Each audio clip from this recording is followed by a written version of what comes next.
Welcome back to my YouTube channel. दोस्तों बात करेंगे हम बीपीएससी टीआरई 2.0 नई शिक्षक भर्ती को लेकर के। BPSC TRE 2.0 document verification cut off में बदलाव, रिजल्ट काउंसलिंग डेट भी जारी कर दी गई है और इन सभी छात्रों के रिजल्ट पर रोक लग गई है। यानी कि कई ऐसे छात्र हैं जिनका रिजल्ट वो जारी नहीं किया जाएगा। BPSC TRE OMR sheet download कर सकते हैं। सब्जेक्ट कॉम्बिनेशन गलत, भर्ती से बाहर हुए छात्र हैं, यानी कि जो आपके सब्जेक्ट कॉम्बिनेशन को लेकर के ओएमआर में गलती को लेकर के उन सभी छात्रों के लिए भी निर्देश दिया गया है। तो क्या कुछ अपडेट है, सारा कुछ हम लोग ऑफिशियल जो नोटिस जारी की गई उसके माध्यम से जानेंगे। तो वीडियो पर बने रहेगा लास्ट तक, और चैनल पर पहली बार विजिट किए हैं तो चैनल को भी सब्सक्राइब करके बेल आइकन को प्रेस कर लीजिएगा, जिससे आपको सारी चीजें ऑथेंटिक न्यूज मिलती रहेगी। चलिए बात कर लेते हैं यहाँ पे कि क्या अपडेट निकल। स्क्रीन पे आप देख पा रहे होंगे कि ये ऑफिशियल नोटिस जारी किया गया था बीपीएससी जो है यहाँ पे बिहार लोक सेवा आयोग द्वारा विज्ञापन संख्या 27/2023, यानी कि जो टीआरई 2.0 है। विज्ञापन संख्या 27/2023 विद्यालय अध्यापक नियुक्ति प्रतियोगिता परीक्षा का परीक्षाफल इस शर्त के साथ प्रकाशित है कि प्रकाशन के पश्चात प्रशासनिक विभाग के द्वारा नियुक्ति हेतु काउंसलिंग के समय, यानी कि काउंसलिंग के समय ऑनलाइन आवेदन करते समय समर्पित वांछित शैक्षणिक प्रशैक्षणिकता संबंधी प्रमाण पत्रों की जांच उसके मूल प्रति से की जाएगी, जिसमें असफल होने पर उनकी पात्रता एवं परीक्षाफल दोनों ही स्वतः रद्द समझी जाएगी। यहाँ पे एक बात समझिएगा, जो आप लोगों ने यहाँ पे आपके प्रमाण पत्रों की जांच उसके मूल प्रति से की जाएगी। जो आपके ओरिजिनल डॉक्यूमेंट्स हैं उससे जो है मिलान किया जाएगा, और उसमें जो यदि मिलान करने पर यदि नहीं पाया जाता है तो आपकी जो है परीक्षाफल दोनों ही स्वतः रद्द कर दी जाएगी। उसके बाद यहाँ देखिए एक और अपडेट है यहाँ पे। इसलिए आवश्यक है कि अभ्यर्थी द्वारा ऑनलाइन फॉर्म भरते समय अपलोड किए गए कागजात दस्तावेजों को डाउनलोड कर सत्यापन के समय सक्षम पदाधिकारी प्रशासनिक विभाग के समक्ष उपस्थित करेंगे, और अभ्यर्थियों द्वारा अपलोड किए गए सभी दस्तावेज पर डाउनलोड करने पर उसमें स्वतः रजिस्ट्रेशन सहित वाटरमार्क अंकित रहेगा, जो पूर्व के वाटरमार्क से भिन्न होगा। यहाँ बात समझिए, यहाँ पे एक बात समझिए, जो यहाँ पे दिया जा रहा है कि वाटरमार्क अंकित रहेगा जो पूर्व के वाटरमार्क से भिन्न होगा।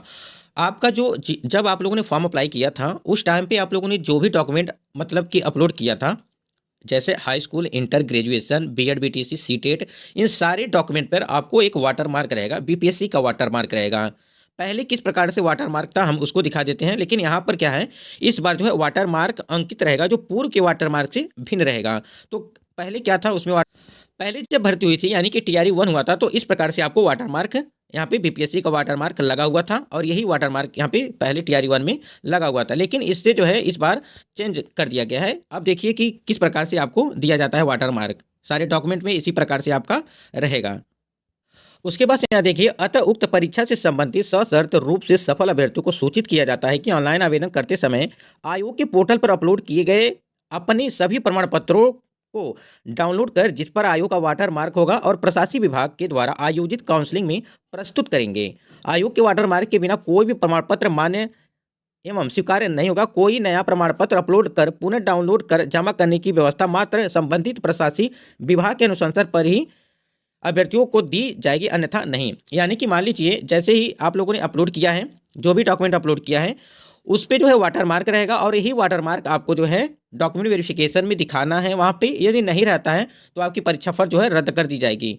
यदि मान लीजिए आप लोगों ने जो डॉक्यूमेंट वहाँ पे अपलोड किया है उस डॉक्यूमेंट में कुछ त्रुटि है और आप लोगों ने नया बनवा लिया है, तो यहाँ पे देखिए लिखा हुआ है क्या, मात्र संबंधित प्रशासनिक विभाग को अनुशंसा पर ही अभ्यर्थियों को दी जाएगी, अन्यथा नहीं। यानी कि पुनः यदि डाउनलोड करने के लिए बीपीएससी बोलता है तो आप लोग कर सकते हैं, उसके बाद से डाउनलोड करके जो फिर से आप दिखा सकते हैं, लेकिन जब कहेगा तभी आप लोग इसको कर सकते हैं। तो ये तो हो गया आपका वाटर मार्क वाला सिस्टम। तो वाटर मार्क वाला जो सिस्टम है ये अभी जो है आपका अभी आया नहीं है, यानी कि साइट पर आया नहीं है, अब बहुत ही जल्द आपको देखने को मिलेगा। यहीं पे देखिए प्रमाण पत्रों, यानी कि जो आपके दिव्यांग है आरक्षण संबंधी अभ्यर्थियों के स्वास्थ्य दिव्यांगता आरक्षण संबंधी प्रमाण पत्रों की जांच प्रशासनिक विभाग द्वारा कराई जाएगी, और सभी दिव्यांग अभ्यर्थियों की दिव्यांगता की जांच अनिवार्य रूप से सक्षम मेडिकल कॉलेज, हॉस्पिटल, आईजीआईएमएस में आईएम्स से कराई जाएगी, चाहे वो दिव्यांगता का लाभ लिए बिना ही गुणागुण के आधार पर ही क्यों नहीं सफल घोषित होते जाते हैं। ऐसा इसलिए आवश्यक है क्योंकि उन्हें दिव्यांगता के आधार पर ही परीक्षा में अतिरिक्त समय का लाभ दिया जाता है। लगभग 30 मिनट का जो है समय जो भी दिव्यांग अभ्यर्थी होते हैं उनके लिए दिया जाता है, और इनकी जो है जांच कराई जाएगी आईजीआईएमएस और एम्स से कराई जाएगी, यानी कि उनकी जाँच होगी कि ये दिव्यांग हैं या नहीं है। जाँच के क्रम में अगर पाया जाता है कि उनकी दिव्यांगता का दावा सही नहीं है या सरकार द्वारा निर्धारित मानक से कम दिव्यांग पाए जाने एवं पात्रता स्थापित नहीं होने की स्थिति में ऐसे अभ्यर्थियों की कदाचार की श्रेणी में मानते हुए उनका परीक्षाफल स्वतः रद्द समझा जाएगा और उन्हें दोषी मानते हुए विधि सम्मत अग्रेतर कार्रवाई की जाएगी। यानी कि जो भी यदि यहाँ पे चाहे दिव्यांग अभ्यर्थी हों, यदि उनके जांच की जाती है, यदि नहीं पाए जाते हैं यानी कि फिजिकल हैंडीकैप्ड में नहीं हो पाए जाते हैं, तो इनके ऊपर जो है कार्रवाई की जाएगी। इसलिए जो भी अभ्यर्थी दिव्यांग है वो प्रमाण पत्रों के साथ ही रखें और सही रूप से रहें, अन्यथा आपको भुगतना पड़ेगा बाद में। सबसे बड़ा जो टेंशन यहाँ पे बना हुआ है अभ्यर्थियों के अर्हतांक यानी कि कट ऑफ को लेकर के, आप स्क्रीन पे देख पा रहे होंगे कट ऑफ आपकी यहाँ पे कट ऑफ के बारे में बात की गई है। सबसे पहले देखिए पॉइंट नंबर 1 में कार्मिक एवं प्रशासनिक सुधार विभाग के संकल्प ज्ञापांक संख्या 2374 दिनांक 16/7/2007 एवं पत्रांक 6706 दिनांक 1/10/2008 के अनुसार लिखित परीक्षा में शामिल सामान्य वर्ग उम्मीदवारों को 40%, पिछड़ा वर्ग उम्मीदवारों को 36.5%, अत्यंत पिछड़ा वर्ग के उम्मीदवारों को 34% एवं अनुसूचित जाति व अनुसूचित जनजाति महिलाओं को तथा दिव्यांग उम्मीदवारों को 32% न्यूनतम अंक प्राप्त करना अनिवार्य है। यानी कि 40, ये 40 आप देख रहे हैं, 40, 36, 34 और 32 ये न्यूनतम रखा गया था, यानी कि आपको इतना लाना जरूरी था। तो यदि इनके नीचे देखिए स्पष्ट है कि वैसे अभ्यर्थी जिनका प्राप्तांक इस निर्धारित न्यूनतम अर्हतांक से कम है उन्हें मेधा सूची में शामिल ही नहीं किया जा सकता है और फिर उन्हें परीक्षा फल में सफल घोषित करने का प्रश्न ही नहीं रह जाता है। यानी कि जनरल वाले जो अभ्यर्थी हैं उनकी यदि 40% से नंबर कम है यानी कि 48 नंबर से कम है तो ऐसे वो पहले ही बार हो गए, यानी कि उनको उनका रिजल्ट जारी नहीं किया जाएगा, ये बात समझिएगा। और यहाँ पे जो न्यूनतम रखा गया आपका 40%, तो 40% लगभग 48 नंबर आपका हो रहा है। तो जिनका 48 नंबर नहीं है वो सबसे पहले उनको जो है बाहर कर दिया जाएगा, उनका रिजल्ट जारी नहीं किया जाएगा। आप यहाँ पे देखिए सबसे महत्वपूर्ण जो पॉइंट है आपको यहाँ पे देखिए ध्यातव्य है कि आरक्षण नियमानुसार मेधा क्रम में सर्वप्रथम अनारक्षित कोड की रिक्त भरी जाती है, यानी कि जो अनरिजर्व कैटेगरी की हैं सबसे पहले उसको भरी जाती है।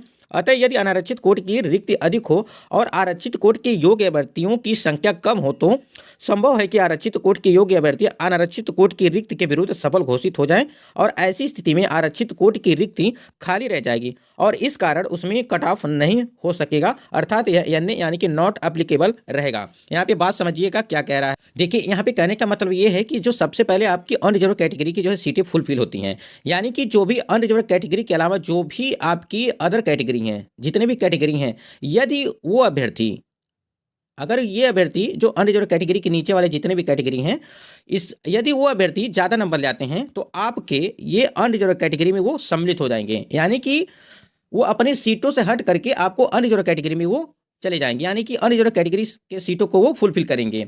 और जो उनकी सीटें होंगी यानी कि जो और कैटेगरी हैं उनकी सीटें जो खाली रह जाएंगी उन पे जो कट ऑफ नहीं हो सकेगा, उनकी कट ऑफ नहीं जारी की जाएगी।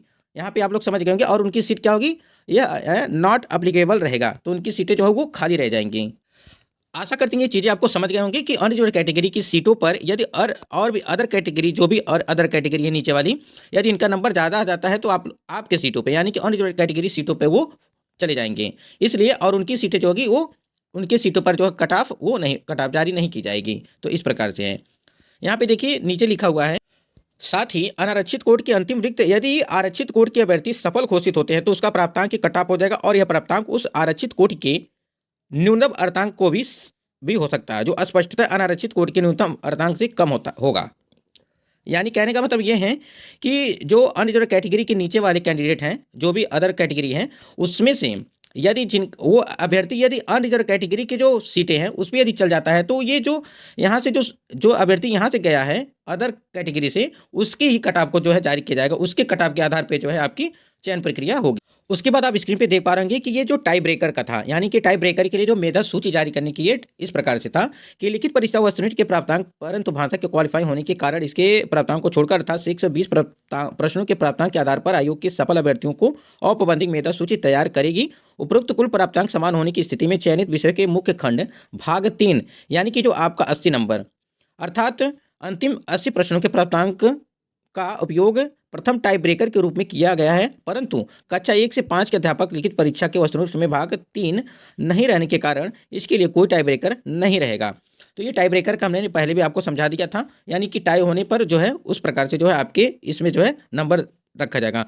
यहाँ पर देखिए टाई ब्रेकर 1 के बाद भी समान अंक होने की स्थिति में द्वितीय टाई ब्रेकर में भाषा के भाग प्रदान को उपयोग कक्षा 1 से 5 के अध्यापक हेतु किया गया है, यानी कि पीआरटी के लिए ये चीज़ें लागू और नोटिस भी जारी किया गया था इसके लिए। अब देखिए यहाँ पे जो एनआईओएस डीएलओडी वाले हैं अन्य महत्वपूर्ण प्रावधान एवं शर्तें माननीय सर्वोच्च न्यायालय के सिविल अपील एनओएस, यहाँ पे देखिए पारित न्यायाधीश NIOS के द्वारा खुला एवं दूरस्थ शिक्षा के माध्यम से प्राथमिक शिक्षा में 18 महीने का डिप्लोमा की मान्यता समाप्त की गई है। यानी कि जो 18 महीने का DLED था, जो NIOS DLED था, वो उन अभ्यर्थियों को जो है बाहर कर दिया गया है। यानी कि ये NIOS DLED के लिए जिन्होंने 18 महीने का किया था, जिनका 2 साल का था, वो अभ्यर्थियों के, और 2017 के पहले जिनका भी NIOS DLED था, उन अभ्यर्थियों को रखा गया है। और 2000 उसके बाद 2017 के बाद से जितने भी NIOS DLED वाले अभ्यर्थी थे, उनको बाहर कर दिया गया है। नीचे आप स्क्रीन पे देख पा रहे होंगे कि ध्यातव्य है कि बिहार राज्य विद्यालय अध्यापक नियुक्ति स्थानांतरण अनुशासनिक कार्रवाई एवं सेवा शर्त नियमावली 2023 की कंडिका 2 की उपकंडिका के तहत यह प्रावधान है कि शिक्षक प्रशिक्षण के किसी भी उपाधि की मान्यता के बिंदु पर अथवा किसी उपाधि विशेष की समतुल्यता के बिंदु पर किसी प्रकार के विवाद की स्थिति में राष्ट्रीय अध्यापक शिक्षा परिषद यानी कि NCT के परामर्श शिक्षा विभाग का निर्णय अंतिम होगा। यानी देखिए, यदि कोई चेंजेस होता है तो NCT यदि कोई गाइडलाइन बनाती है, कोई रूल बनाती है, तो उसके अनुसार ही जो है सारे कार्य होंगे। उसके बाद देखिए स्क्रीन पे, इसके आलोक में शिक्षा विभाग बिहार सरकार के ज्ञापांक 11 नियमावली 1/2/2023 743 दिनांक 10/4/2023 संसूचित है। फिर भी यदि इससे संबंधित किसी अन्य मामले में माननीय सर्वोच्च न्यायालय अथवा सक्षम न्यायालय का अन्यथा आदेश पारित होता है तो उसे उसके फलाफल से परीक्षा फल प्रभावित होगा। यानी कि यदि उच्च न्यायालय यानी कि सर्वोच्च न्यायालय अथवा सक्षम न्यायालय का जो अन्यथा आदेश पारित होता है, यदि कोई इनका आदेश पारित हो जाता है, कोई रूल वो बना देते हैं, तो उनके द्वारा परीक्षा फल जो आपकी रिजल्ट जारी की जाएगी, उसके अनुसार उसमें परिवर्तन भी किया जा सकता है बाद में। आशा करती हैं ये चीज़ें आपको बिल्कुल क्लियर हो गई होंगी। यदि आपका कोई सवाल होगा तो कमेंट जरूर करिएगा आप लोग कमेंट सेक्शन में। यहाँ पे काउंसलिंग को लेकर के एक लेटर जारी की गई थी कार्यालय जिला शिक्षा पदाधिकारी जमुई से, और कार्यालय आदेश में लिखा गया था कि विभागीय निर्देशानुसार बिहार लोक सेवा आयोग के द्वारा द्वितीय चरण अंतर्गत चयनित विद्यालय अध्यापकों का काउंसलिंग दिनांक 25/12/2023 से DRCC केंद्र खगौर सिकंदर में की जानी है। अतः उक्त आलोक में निम्नांकित पदाधिकारी कर्मियों को काउंसलिंग में कार्य करने हेतु प्रतिनियुक्त किया जाता है।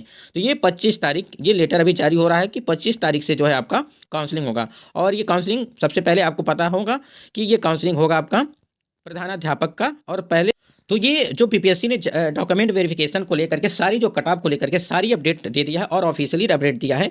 इसलिए अब यहाँ पे हम एक चीज़ आपको बता दें कि जो भी आपके डॉक्यूमेंट हैं उसको एकदम रेडी कर लीजिए। और कट ऑफ में बदलाव होगा क्योंकि जो NIOS DLED वाले अभ्यर्थी हैं वो बाहर हो चुके हैं। इसके वजह से यहाँ पे बहुत सारे छात्र जो होंगे, कई हजारों में छात्र होंगे जो बाहर होंगे, इसलिए कट ऑफ में भी जो है काफ़ी ज़्यादा परिवर्तन देखने को मिलेगा। तो आपकी काउंसलिंग जो है वो 25 तारीख अभी दिखाई दे रहा है कि 25/12/2023 से जो है स्टार्ट हो जाएगा। और रिजल्ट उन्हीं का जारी किया जाएगा जिनका जो कट ऑफ जो न्यूनतम जो रखी गई है मार्क्स, यानी 40-32, यानी कि 40 जो है 36, इस प्रकार से जो आपकी रखी गई न्यूनतम, यदि उसके नीचे हैं तो आप लोग जो है वहाँ पे उन अभ्यर्थियों की रिजल्ट नहीं जारी की जाएगी। OMR सीट की बात कर लें यहाँ पे कि जो आपकी OMR सीट है वो कब से डाउनलोड होगी, बहुत ही जल्द आपकी OMR सीट भी जारी कर दी जाएगी। और उस OMR सीट में फिर से आप लोग आपके आंसर की से आप मैच करिएगा, हो सकता है कि आपके नंबर बढ़ जाएँ। और सब्जेक्ट कॉम्बिनेशन को लेकर के यहाँ बात करें, सब्जेक्ट कॉम्बिनेशन में जो गलत भर्ती से बाहर हुए छात्र हैं, तो गलत जो सब्जेक्ट कॉम्बिनेशन हो गया है, हो सकता है कि BPSC उसके लिए भी साइट ओपन करे। इसके लिए आप लोग बेफिक्र रहिए और ज़रूर करेगा। आपको पता होगा कि पिछली बार भी इस तरह से हुआ था। आशा करते दोस्तों वीडियो पसंद आया होगा। वीडियो पसंद आया तो वीडियो लाइक करिएगा, और चैनल पर पहली बार विजिट किया तो चैनल को भी सब्सक्राइब करिएगा। कोई सवाल हो तो कमेंट सेक्शन में जरूर पूछिएगा। आज की वीडियो में बस इतना ही, तब तक के लिए जय हिंद, वंदे मातरम।